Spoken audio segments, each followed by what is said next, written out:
Si paling perdana. Si paling perdana.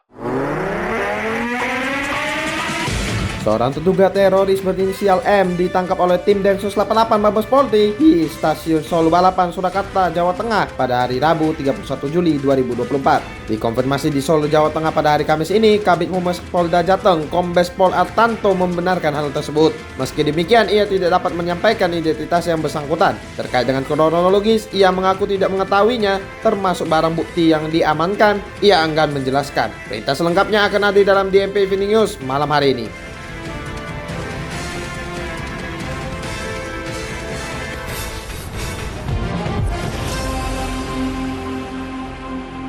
Selamat malam Indonesia, Jordan Gozali kembali mengantarkan serangkaian berita faktual dan terkini yang hadir dalam DMP Evening News edisi hari ini, Kamis 1 Agustus 2024. Beragam informasi telah kami siapkan untuk Anda dan berikut adalah fokus utama kami malam hari ini.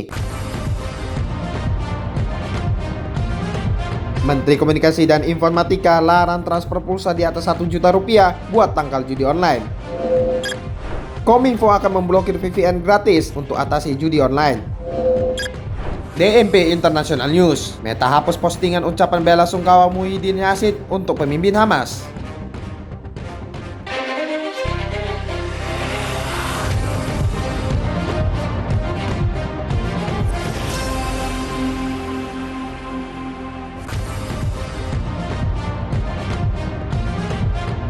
Tim Detasemen Khusus atau Densus 88 Anti Teror Mabes Polri menangkap terduga teroris di Stasiun Solo Balapan. Terduga teroris tersebut ditangkap setelah turun dari kereta api yang ia naiki. Informasi yang beredar menyebut terduga teroris itu ditangkap membawa bom aktif di KA55 alias KA Gajayana. Diduga pelaku naik dari Malang dan ditangkap di Solo. Kepala Bidang Humas Polda Jawa Tengah Kombes Pol Artanto membenarkan adanya penangkapan teroris tersebut. Kombes Artanto menyebut satu terduga teroris ditangkap berinisial M. Sosok terduga teroris tersebut sudah jadi target penangkapan tim Densus 88. Ia berasal dari Malang, Jawa Timur. Vice President Public Relation KAI Ane Purba mengkonfirmasi adanya penangkapan salah satu penumpang KA Gajayana di Stasiun Solo Balapan oleh tim Densus 88. Menurut Ane, KAI tidak akan menoleransi segala tindakan yang bertentangan dengan hukum.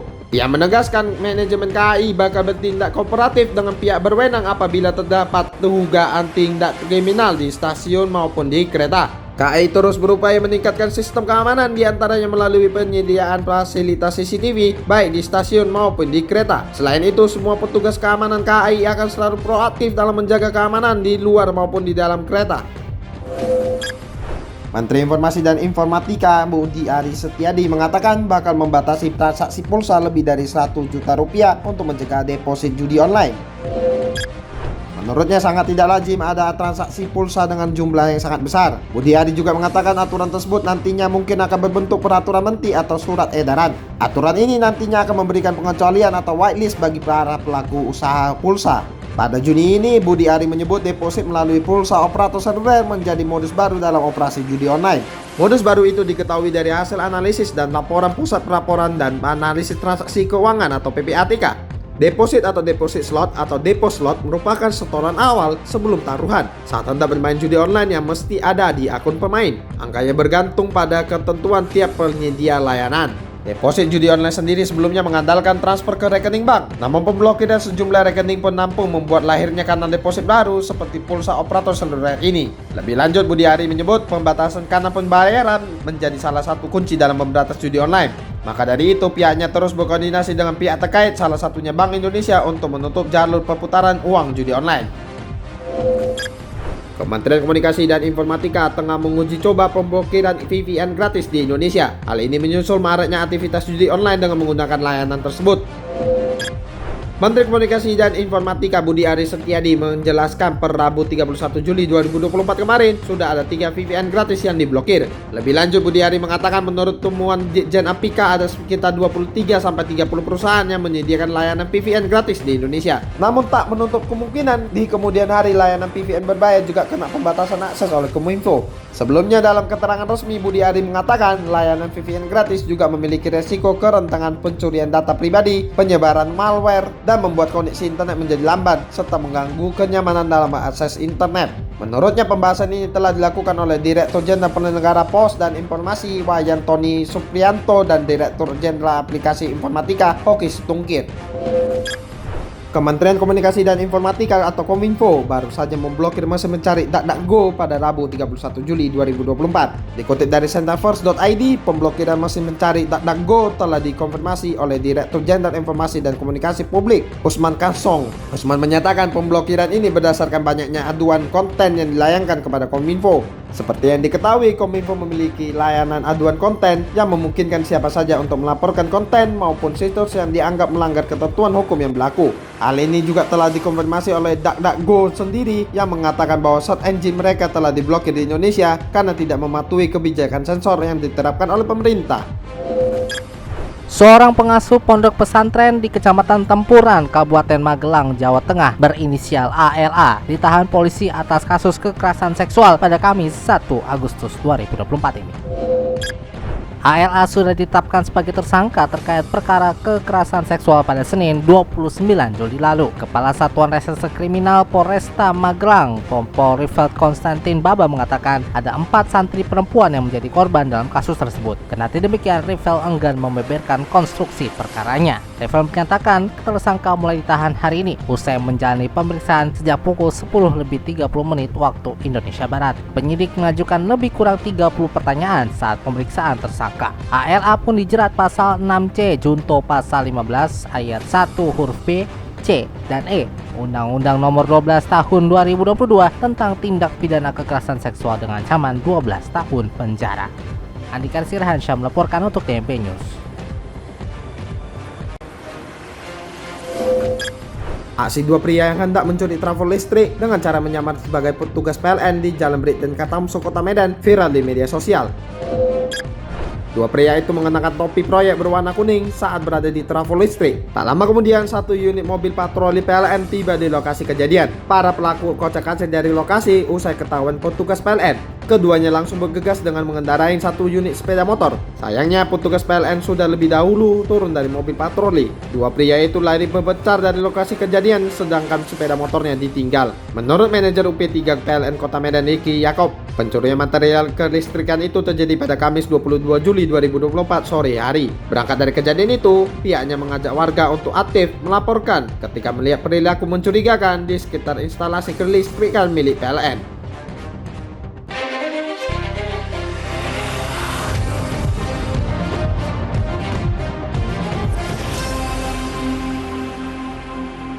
Terima kasih sahabat DMP, Anda masih mendengarkan DMP Evening News, produksi DMP Media Network.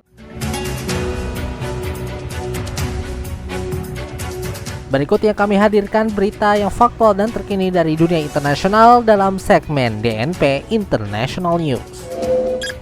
Dewan Keamanan Perserikatan Bangsa-Bangsa atau DKPBB segera menggelar rapat darurat menanggapi pembunuhan pemimpin Hamas Ismail Haniyeh dalam serangan rudal di Teheran, Iran pada Rabu 31 Juli lalu.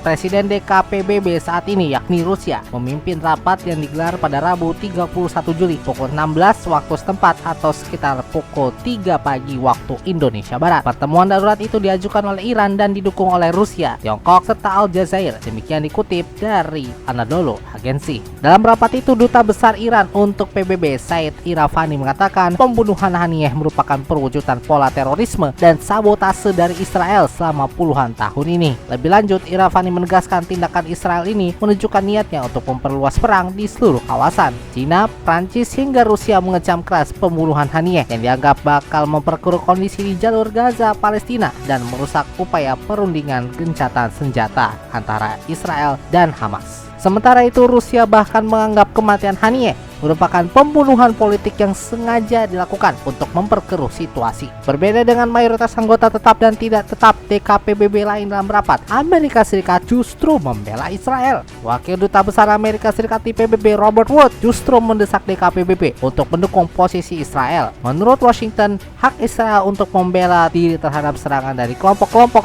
seperti Hamas dan Hizbullah. Dalam kesempatan itu, Wood juga menegaskan sekali lagi kalau Amerika Serikat tidak mengetahui atau terlibat atas kematian pemimpin Hamas Ismail Haniyeh. Sementara itu, Israel tidak membenarkan atau membantah tuduhan soal pembunuhan Haniyeh. Delegasi Israel malah mengalihkan isu dengan menuduh Iran adalah sebagai mesin penggerak kematian dan kehancuran yang mengancam dalam rapat darurat tersebut. Pengurus akun Facebook mantan Perdana Menteri Malaysia, Tan Sri Muhyiddin Yassin, mengonfirmasi Meta telah menghapus ucapan bela sungkawa terhadap pemimpin Hamas, Ismail Haniyeh. Dikutip dari Astro Awani dalam postingan di halaman Facebook Ketua Umum Perikatan Nasional itu, tidak ada alasan lebih lanjut yang diberikan setelah postingan tersebut dihapus. Selain itu, pemimpin oposisi Malaysia, Datuk Seri Hamzah Zainuddin, mempertanyakan keputusan Meta untuk menghapus postingan tersebut. Di hari yang sama juga, Perdana Menteri Malaysia Anwar Ibrahim juga mengecam keras Meta karena ucapan bela sungkawa atas kematian Ismail Haniyeh juga dihapus oleh Meta, baik di Facebook maupun Instagramnya. Ia menyebut tindakan Meta tersebut sebagai tindakan pengecut. Presenter sekaligus penanggung jawab redaksi CBS Evening News, Norah O'Donnell, akan mengundurkan diri sebagai presenter sekaligus managing editor atau penanggung jawab redaksi dari CBS Evening News setelah pemilu Amerika Serikat November ini. Hal itu dia sampaikan dalam memo kepada rekan-rekannya pada hari Selasa ini.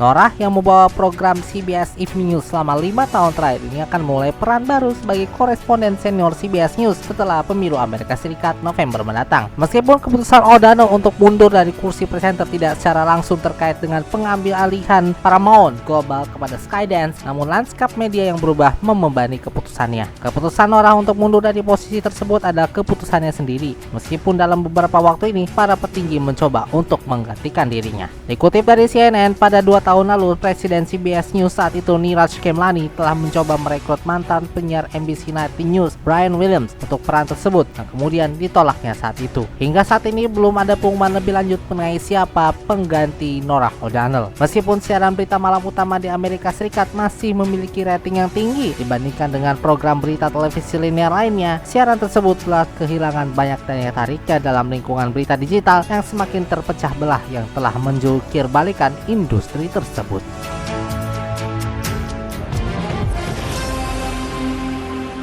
Demikian DNP Evening News untuk malam hari ini. Tetap dengarkan kami setiap hari Senin hingga Jumat di mana Anda mendengarkan podcast ini serta kanal YouTube kami DNP Media Network. Kami selalu menerima kritik dan saran melalui surel kami di redaksi @dnpmedianetwork.com. 24 jam berita faktual dan terkini lainnya di situs baru kami dnpmedianetwork.com/news. Dengarkan juga lagu-lagu pilihan yang sayang Anda lewatkan di situs kami zen.dnpmedianetwork.com. Mewakili kerabat kerja yang bertugas, saya Jordan Gozali pamit undur diri. Ini adalah DNP News, lebih informatif, lebih terinformasi. Selamat malam Indonesia.